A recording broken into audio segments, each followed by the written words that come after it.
Good morning, student. Today we take continue exercise 3.1. तो 3.1 ले रहे हैं। बट प्रॉब्लम है इसमें आपकी।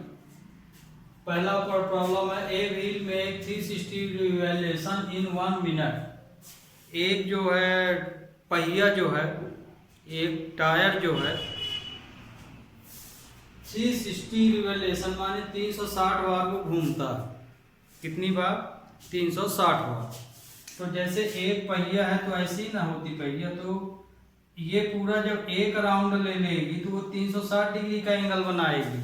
तो इस तरह से एंगल भी 360 यहाँ बन रहा है और रिवॉल्यूशन भी 360 दिया है। तो यहाँ आप धोखा मत खाइएगा, ये रिवॉल्यूशन है माने एक चक्का या एक पहिया जो है 360 बार घूमता है ना।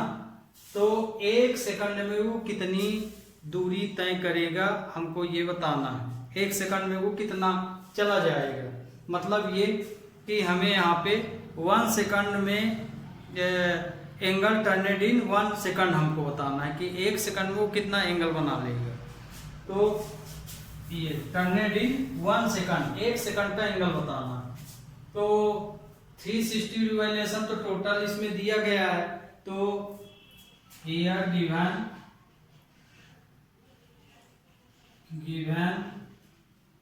Total make 360 revolution. तो रिवॉल्यूशन 360 दे दिया बाय वी, है ना। चक्के द्वारा 360 बार वो घूमता है। तो हमें पता है कि एक राउंड जो है तो 360 का एंगल बनता है, मतलब कि यदि हम रेडियन में बोले तो 2 पाई, है ना। पाई मीन्स 180। तो इसलिए एंगल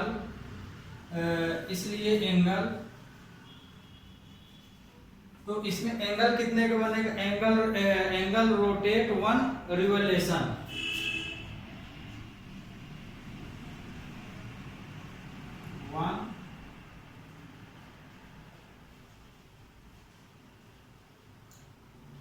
तो एक रिवॉल्यूशन यहाँ पे 2 पाई होगा। 2 पाई मतलब 360 डिग्री। तो एक रिवॉल्यूशन में कितना होगा? 360 डिग्री होता है, तो 2 पाई ले लिए यहाँ पे। अब यहाँ पे ये तो समझ में आ गया होगा कि ये एक रिवॉल्यूशन है तो 360 डिग्री बराबर 2 पाई होता है ये। तो अब हमें यहाँ पे एंगल टर्नेटेड 1 मिनट का निकाल लेना है, इसलिए एंगल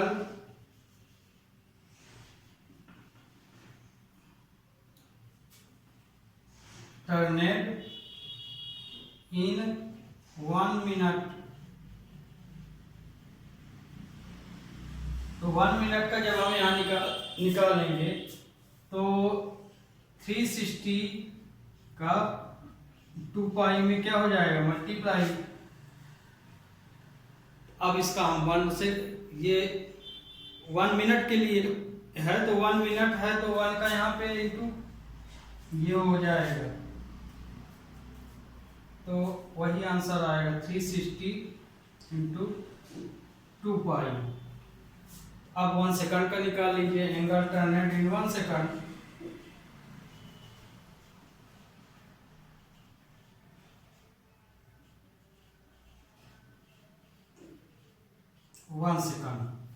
तो 1 सेकंड में कितना जाएगा? तो सेकंड मतलब 60 मिनट। सेकंड में 60 का इसमें डिवाइड कर दीजिए, क्योंकि ये मिनट में है पूरा। ये वैल्यू पूरी किस में आ गई? मिनट में। तो सेकंड का क्या हो जाएगा? डिवाइड ये। तो ये पूरा मिनट में आया, क्योंकि 1 मिनट का है ना, ये मिनट में आया, ये सेकंड में। तो मिनट को सेकंड में बदलने के लिए आप 60 का क्या करेंगे? डिवाइड करेंगे। तो 12 पाई इतना एंगल वो बनाएगा। ये 12 पाई है, मतलब रेडियन, यूनिट इसकी रेडियन। तो ये इसका आपका फाइनल आंसर आ गया 12 पाई। तो क्वेश्चन में आपके क्या दिया था, एक टायर जो है या एक पहिया जो है 360 बार घूमता है, तो बताओ कि वो 1 सेकंड में कितने का एंगल बनाएगा। तो एक राउंड लेने पर मतलब वो 2 पाई एंगल बनाता है, 360 डिग्री का एंगल बनाता है, और रिवॉल्यूशन भी वो कितना ले रहा है, 360 ले रहा है। तो ध्यान रखिएगा, इसमें कंफ्यूज ना होइएगा, क्योंकि एंगल भी 360 बन रहा है और क्वेश्चन में रिवॉल्यूशन भी 360 दिया है। तो एंगल टर्नेट इन 1 मिनट, तो 1 मिनट में, तो ये देखिए जो 2 पाई है ये 360 ही है, ये रिवॉल्यूशन है आपका, ये एंगल है, ये 1 मिनट टाइम है ये। तो अब लेते हैं question number second, sorry third था, फोर्थ ले रहे हैं।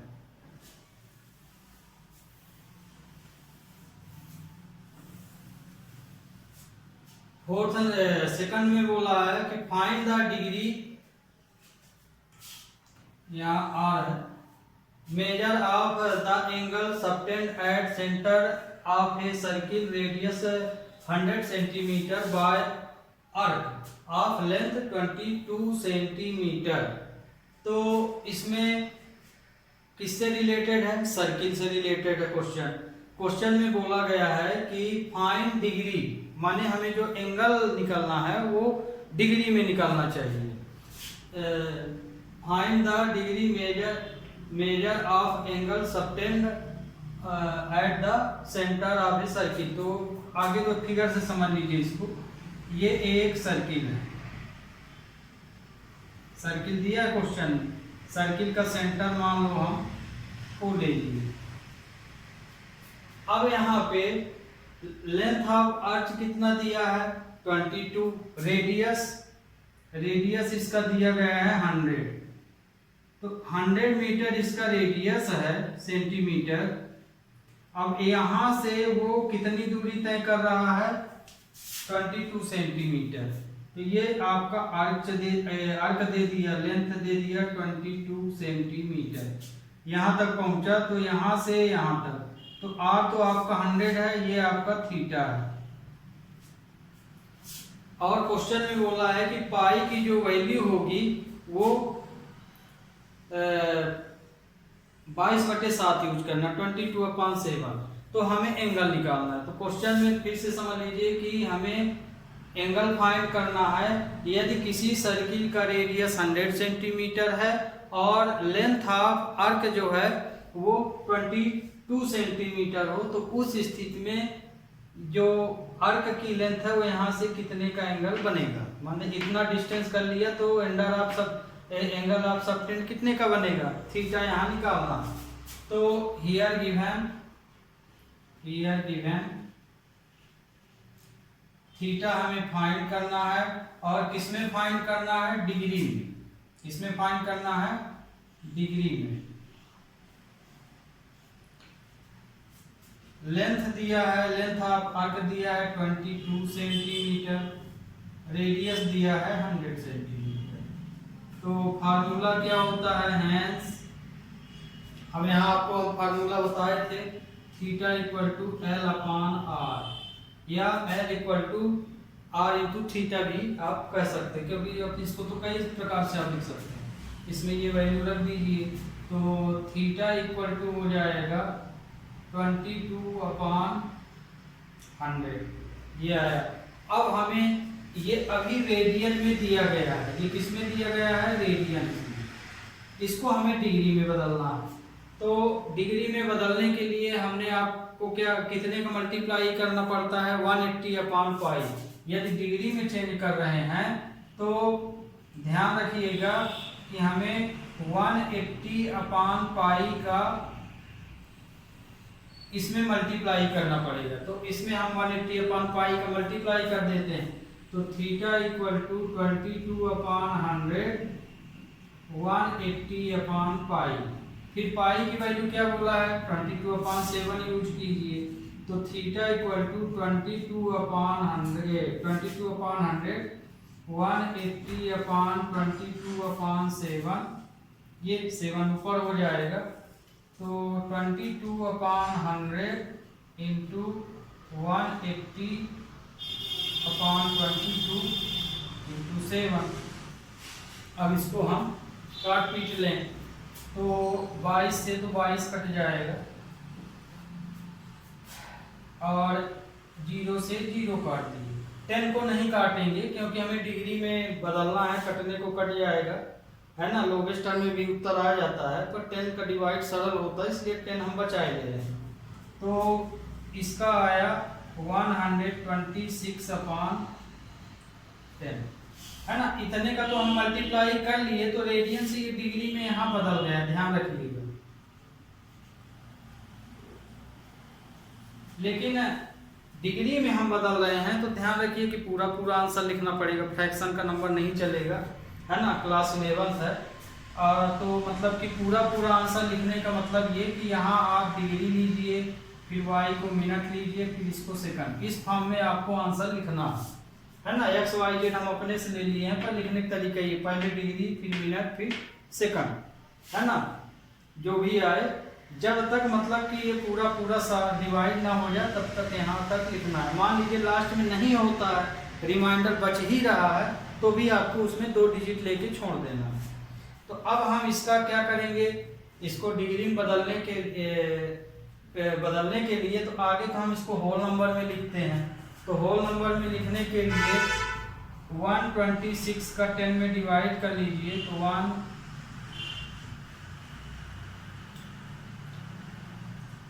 तो ये आया आपका ये। तो इसको जब हम चेंज करेंगे तो यहाँ पे इसका आंसर कितना आया, 12 होल 6/10। ओके, तो ये जो होल में नंबर आता है वही आपका डिग्री बन गया ये। अब ये वाली जो वैल्यू बची, ये देखिए आगे हम यहाँ आगे क्लियर लिख दें, ये तो अब समझ में आ गया होगा। ये आया है आपका 12 होल 6/10, है ना। यहाँ से तो आगे तो हम इसको जिस रूप में आपने सॉल्व किया उसी तरह लिख दिए।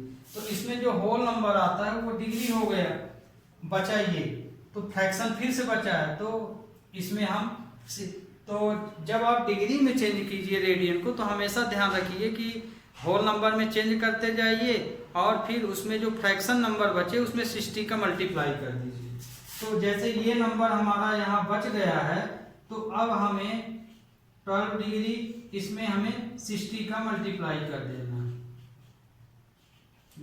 ये इससे कैंसिल हो गया, तो आंसर क्या आया, 12 डिग्री 36 मिनट। सेकंड तो बचा नहीं क्योंकि रिमाइंडर फ्रैक्शन नंबर खत्म हो चुका है, तो आपका आंसर ये आया। तो आपका ये सेकंड क्वेश्चन भी ये क्वेश्चन नंबर आपका 4th था, क्वेश्चन नंबर 4th। अब लेते हैं क्वेश्चन नंबर 5th।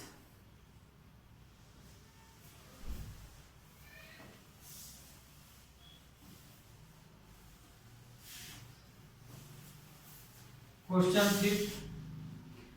5 में दिया, in a circle of a diameter 40 centimetre. एक सर्किल है जिसका डायमीटर 40 सेंटीमीटर है। The length of card is 20 centimetre, और उसकी जो कार्ड है वो 20 सेंटीमीटर का बन रहा है। Find the length of minor arc of the card. तो हमें उसका माइनर आर्क कितने का बनेगा ये हमें फाइंड करना है।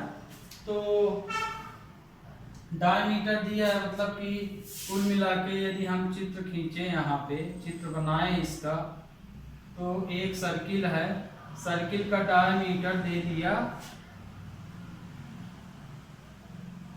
40 सेंटीमीटर। तो इसका रेडियस आधा हो जाएगा सेंटरों से, तो रेडियस हो जाएगा 20 सेंटीमीटर। तो अब यदि कार्ड इसकी कितनी है, 20 सेंटीमीटर है, तो 20 सेंटीमीटर यदि इसका कार्ड है, तो रेडियस तो हर जगह हमारा कितने का रहेगा, उतने ही रहेगा। तो ये इस तरह से आपका फिगर बन जाएगा। तो क्योंकि रेडियस यहाँ हर जगह 20 सेंटीमीटर ही रहेगा, और ये मान लीजिए ए बी कार्ड है, तो यहाँ से यहाँ तक की इसकी लेंथ हमको निकालना। तो अब आपको क्वेश्चन समझ में आ गया, रेडियस दिया है, लेंथ ऑफ कार्ड भी दिया है, लेंथ ऑफ कार्ड दिया है 20 सेंटीमीटर और find the length of minor arc निकालना। तो इसमें देखिए ये भी 20 है ना, कार्ड भी कितना दिया है 20। तो यहाँ आप ध्यान से देखिए रेडियस भी 20, कार्ड भी, मतलब ये इक्विलेटरल ट्राइंगल बन रहा है। तो इक्विलेटरल ट्राइंगल बन रहा मतलब हमारा थीटा कितना बन रहा है 60 डिग्री का, क्योंकि इक्विलेटरल ट्राइंगल का थीटा क्या होता है 60 डिग्री। तो ये जो ये हमको यहाँ कर देते हैं तो ये कितने का बन जाएगा 50। तो क्वेश्चन में मैंने यही छकाया था कि आप थीटा क्या लेंगे। तो थीटा यहाँ पे 60 डिग्री है क्योंकि हमारा जो ट्राइंगल है वो इक्विलेटरल बन रहा है। तो अब क्वेश्चन आपको आ गया अभी समझ में, तो हियर सॉल्यूशन हो जाएगा here given theta equal to 60 degree. ठीक, ये हो गया।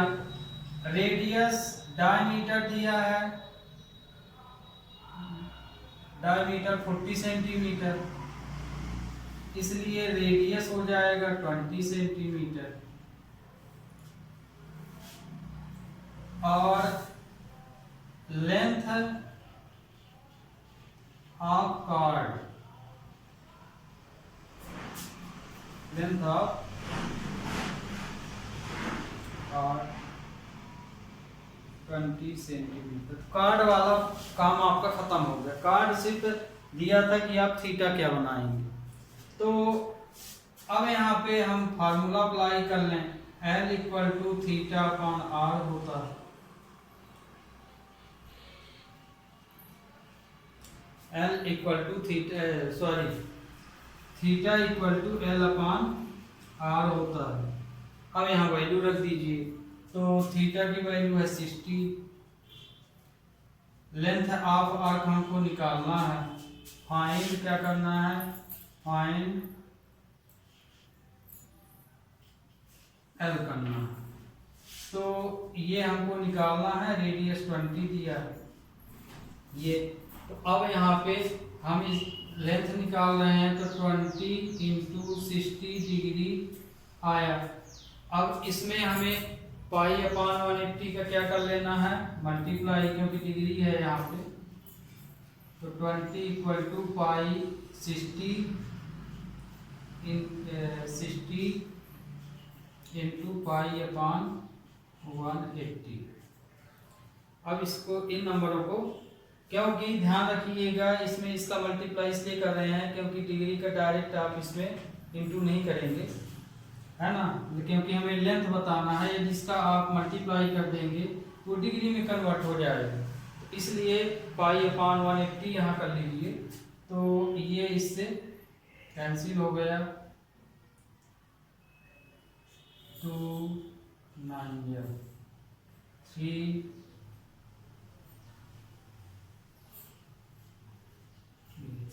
तो इसका जो आंसर आया आपका 20/3 पाई, ये इसका आंसर, क्योंकि लेंथ है सेंटीमीटर में दिया है तो यूनिट सेंटीमीटर। अब लेते हैं इस एक्सरसाइज का लास्ट क्वेश्चन। तो आगे तो लास्ट क्वेश्चन हमको यहाँ लिखना पड़ेगा, है ना, तो लिख लेते हैं। अब ले रहे हैं अगला क्वेश्चन। तो अगले क्वेश्चन में दिया है लास्ट क्वेश्चन एक्सरसाइज का, इफ इन 2 सर्किल, 2 सर्किल दिया है, area of same length, subtend angle of 60 and 75 at centre, find the ratio of their radii. तो length of same, length same दिया है उनका, सबटेंड का लेंथ मतलब कि लेंथ ऑफ 8। तो आगे तो फिगर देखिए, ये फिगर लिए 2 सर्किल बने हुए हैं। सर्किल छोटे बड़े हो सकते हैं, उससे मतलब नहीं है ये। तो यहाँ पे एक सर्किल मान लीजिए ये है OAB। तो इसका जो थीटा बन रहा है, थीटा 60 का बन रहा। और एक सर्किल और है, अनदर सर्किल ले लिए, ये ओ मान लीजिए ये पी क्यू, तो इसका जो थीटा बन रहा है वो 75 का बन रहा है। तो इसमें हमें बताना है कि इनके दोनों सर्किलों का रेडियसों का रेशियो क्या होगा, मतलब कि हमें क्या फाइंड करना है, फाइंड हमको रेशियो निकालना है किसके बीच, R1 रेशियो R2 हमको फाइंड करना है, ये क्वेश्चन है। और ये यहाँ पे लेंथ जो है सेम दिया है, लेंथ ऑफ आर्क जो है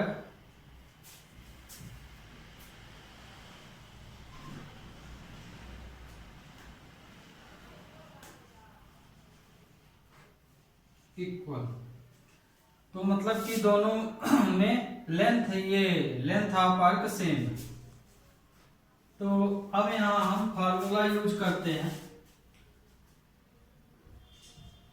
सॉल्यूशन, हेंस फार्मूला क्या होता है, थीटा लेंथ और रेडियस के बीच, ये रेडियस आर है, तो इसमें जो फार्मूला अप्लाई करते हैं हम लोग, तो theta equal to L upon R apply करते हैं। तो चूंकि हमको रेशियो निकालना है तो इसको आगे हम सही ढंग से बना लेते हैं। तो आर इक्वल टू हम लिख सकते हैं, लेंथ इसमें सेम दी गई है ना, तो लेंथ सेम दी गई है तो इसको हम थीटा इंटू आर भी लिख सकते हैं। तो चूंकि दो सर्किल है तो दोनों सर्किलों में फार्मूला तो लेंथ है वही रहेगा, है ना, R1 R2 बदलेगा।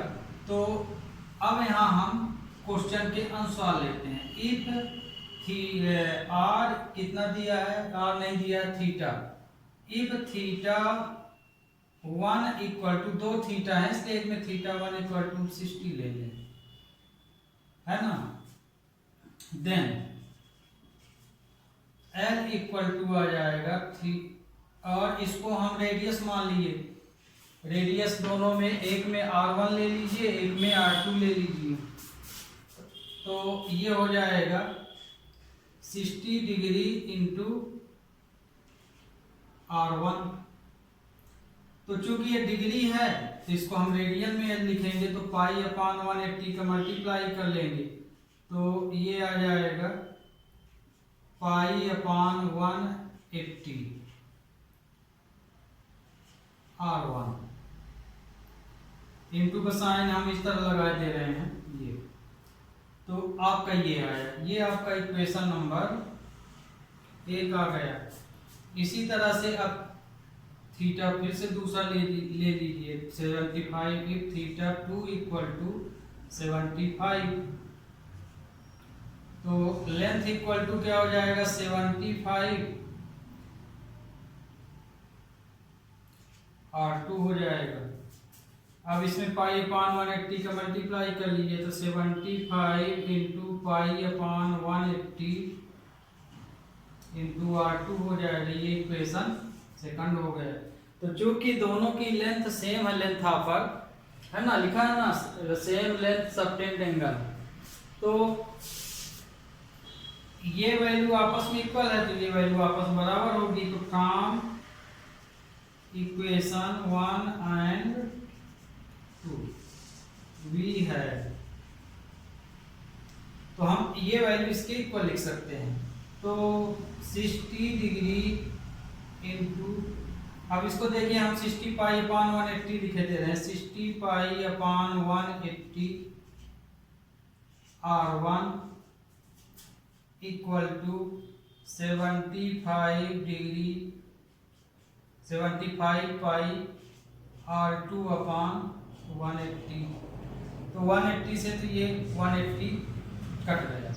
हमें R1 अपान R2 की वैल्यू निकालना है, तो ये R2 नीचे चला जाएगा, R1 अपान R2 75 पाई अपान ये वाली वैल्यू 60 पाई यहाँ तो पाई से पाई आपका कैंसिल। अब इसको कट कर दीजिए, तो 15 से काट दीजिए ये। तो इसका जो आंसर आएगा ratio R1 ratio R2 equal to आया 5:4। तो इसका आपका आंसर क्या हुआ 5:4। तो आपकी एक्सरसाइज स्टूडेंट अब खत्म होती है ना। नेक्स्ट लेक्चर में हम नेक्स्ट एक्सरसाइज लेंगे। Okay, thank you.